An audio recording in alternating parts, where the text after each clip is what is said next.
ඔයාලා සාත්‍රික කරනවා like video ගේ YouTube channel එකට.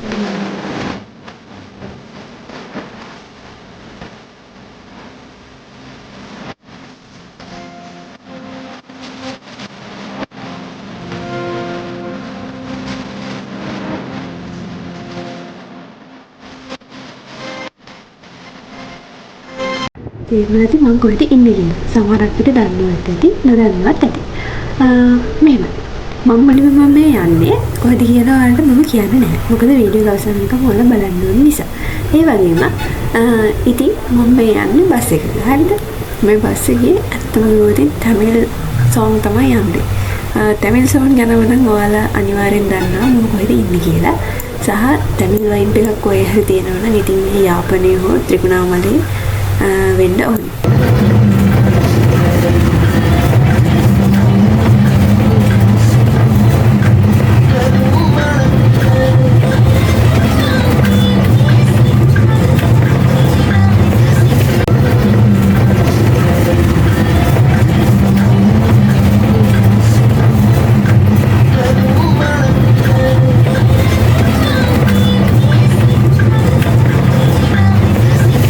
ඉතින් මගේ සුපුරුදු විදිහට මම ඉතින් මගේම කියලා ෆොටෝ එකක් ගහගත්තා. ඔයාලා දන්නවා මම කලින් වීඩියෝස් වල ෆොටෝස් ගහලා තියෙනවා.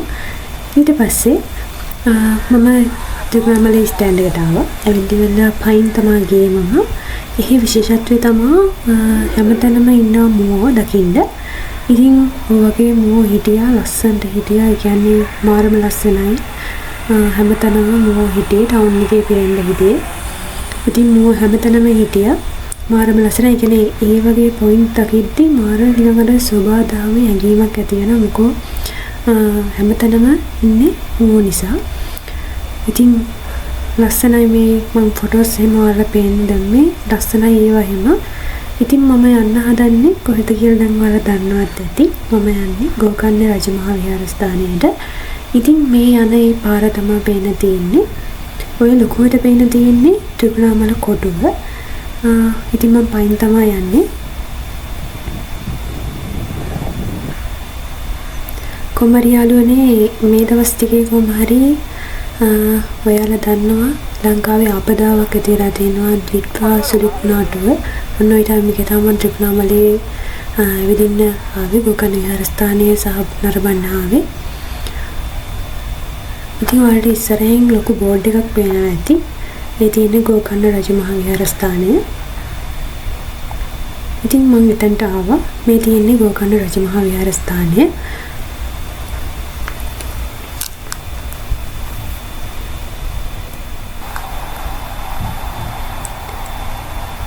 හරි. ත්‍රිකුණාමලයේ තියෙන ගෝකර්ණ රජමහා විහාරස්ථානයට ආපු ගමන් ඔයාලට පේන්න තියෙන්නේ සහ ඔයාලා ගිහිලා තියෙනවා නම් සහ මට මුලින්ම ආපු ගමන් දකින්න තිබුණේ බෝමළුව. ඉතින් මම බෝමළුව ගැන කියන්න කලින් මේ ගෝකර්ණ ඓතිහාසික දැනුම මම ඔයාලට වීඩියෝ එකත් එක්ක ඉස්සරහට පැහැදිලි කරමින් යන්නම්.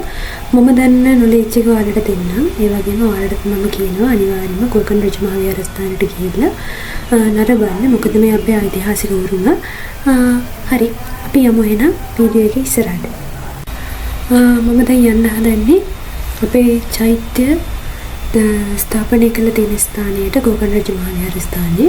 ඉතින් එතනට යන්න නම් මෙන්න මේ වගේ තියෙනවා පඩිපෙළ.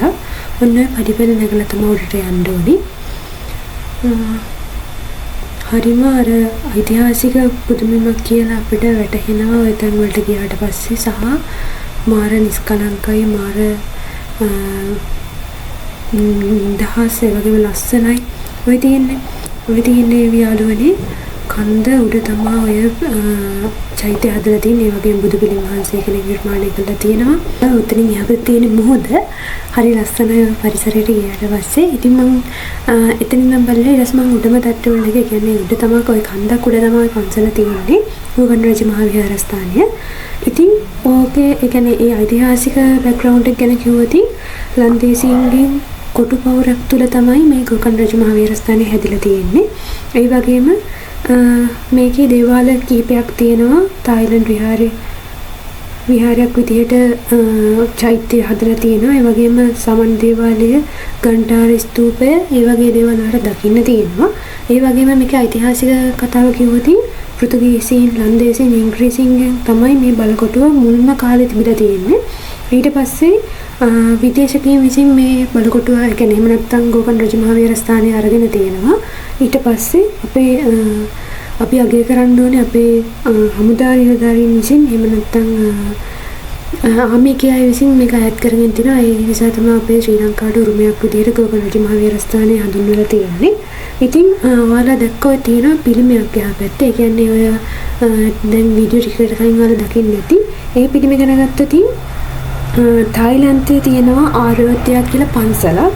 ඉතින් ඒ පන්සලේ ගෝකර්ණ රජ මහා විහාරස්ථානයේ හාමුදුරුවෝ කෙනෙක් ගිහිල්ලා ඉඳලා තියෙනවා. ඉතින් ඒ හාමුදුරුවෝ ක්‍රිස්තු වර්ෂ 200 වසරේදී මහසෙමතුමා ඒ කාලේ රජ කළා තියෙන්නේ. ඉතින් ඒ රජතුමාට රත්තරන් කිලෝ 200ක් යොදවලා 1986 දී පිළිමයක් නිර්මාණය කරලා ඉවර වෙලා ලංකාවට ගෙනල්ලා ওই ගල උඩ තිබ්බ කියලා තමයි සඳහන් කරලා තියෙන්නේ.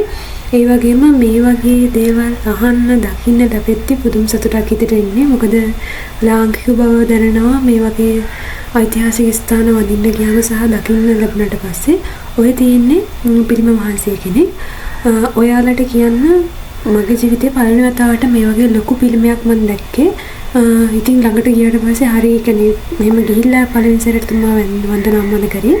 ඉතින් හරි ලස්සනයි, සහාගය කරන්න ඕනේ. මේ බලන්නකො පිටිපස්සෙන් බලනකොටත් මුහුද තියෙන්නේ. ඒ වගේම මේ පන්සල වටේටම තියෙන මුහුද හරි නිස්කලංකයි. මේවා අපේ ඇත්තටම ලාංකිකයන් වශයෙන් අපි අගය කරන්න ඕනේ. සහ අපේ උරුම මේවර දකින්නකොට නිකන් ලාංකික බව හැඟීම ඇති වෙනවා. ඇත්තටම හිතට මාර සතුටක් ඇති වෙන්නේ මෙච්චර ලස්සන පරිසරයක් අපිට තියෙන එකට. ඇත්තටම මාර වටිනවා. මොකද ලංකාවේ මෙච්චර දේවල් තියෙනවා කියලා, මෙච්චර ලස්සන තැන්, හරි නිස්කලංක තැන් තියෙනවා කියලා දකිද්දි හිතට මාර සතුටක් එන්නේ. ඉතින් මාර නිදහස්, ඇත්තටම මාරම නිදහස්. ඔයාලත් අනිවාර්යෙන් ත්‍රිකුණාමලේ එනවනම් අනිවාර්යෙන්ම වෙල් ඉවර වෙලා බලන්න සහ වන්දනාමාන කරන්න. මම අනිත් පැත්ත බලන් ඉන්න පැත්ත පෙන්නන්න. මගේ පිටිපස්සේ තියෙන්නේ මොකක්ද? පිටිපස්සේ තියෙන්නේ මුහුද තමයි.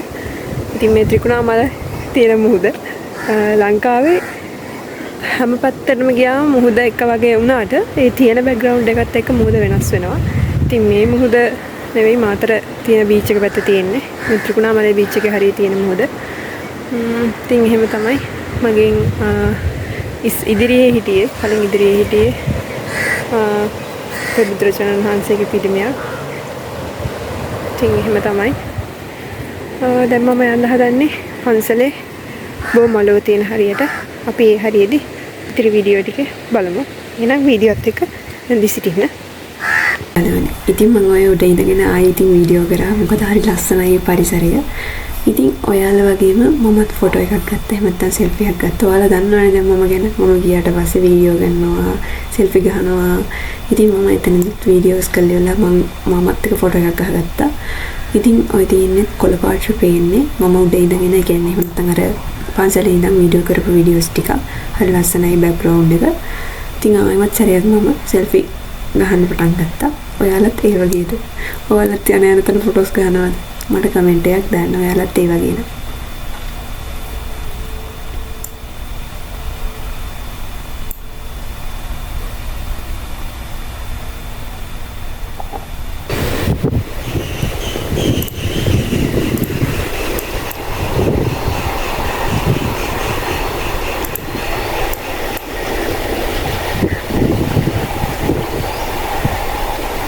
ඔය ඔයාලට පේන්න තියෙන්නේ, එහෙම නැත්නම් ඔය පේන්න තියෙන්නේ කොටුව, ත්‍රිකුණාමල කොටුව. අපි ඉස්සරහට යමු ත්‍රිකුණාමලේ තියෙන කොටුවට ඇවිදින්න. මේ තියෙන්නේ චෛත්‍ය වහන්සේ. මම ඔයාලට කලින් විස්තරයක් කරේ චෛත්‍ය වහන්සේ හදලා තියෙන්නේ කොහොමද කියලා. හරි, දැන් මම යන්න හදන්නේ බොමලුවට. බොමලුවේ මම එදා හැමතැනම ඇවිදින්න ගියේ නැහැ. මොකද බොමලුව වහලා තිබුණේ.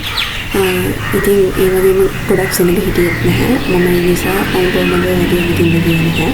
ඉතින් මම ඉඳන් ඉවරලා ඔය විදිහට පොඩි වීඩියෝ එකක් ගත්තා. ඔයාලට පෙන්වන්න ඕන නිසා අනිවාර්යෙන් ඔයාලා මගේ YouTube channel එක බලන්න.